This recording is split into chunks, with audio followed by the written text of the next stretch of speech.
Dyma canllaw byr I ddangos I chi sut I gofrestru ar eDendroCymru a chael grantiau WCVA. Dewiswch mewn gofnodi yng nghornel chwith uchaf y sgrin. Darllenwch y telerau ac amodau a chytuno iddynt. Darparwch y wybodaeth ofynnol. Mae nifer o gwestiynau yn orfodol, sef y rheini ar seren goch wrth ei ymyl. Dewiswch cadw I symud i'r sgrin nesaf.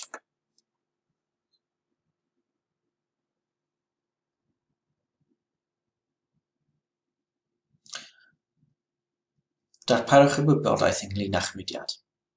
Ni fydd peth o'r wybodaeth opsiynol yn berthnasol i'ch mudiad. Dewiswch cadw I symud i'r sgrin nesaf.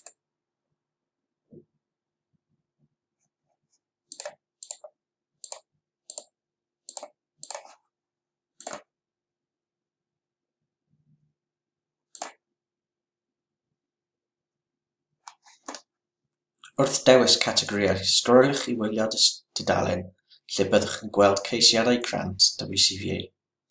Creuwyd y system ar gyfer tendrau, felly efallai'r hoffech gymryd golwg drwy'r cyfleoedd a mae categorion eraill neu cynnig. Cadarnhewch eich detholiad presennol.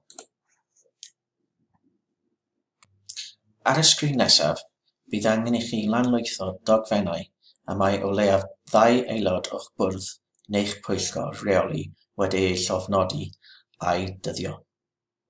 Rhaid i'r dogfennau sydd wedi'u sganio a'i cadw fod ar ffurf PDF.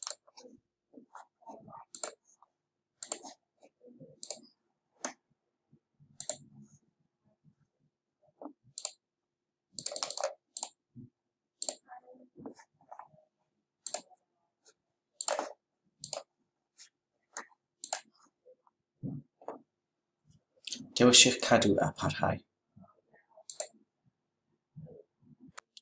Rydych nawr wedi cofrestru a bydd dolyn yn cael ei hanfon i'r cyfeiriad e-bost a roeswch mwyn cadarnhau'r cyfeiriad.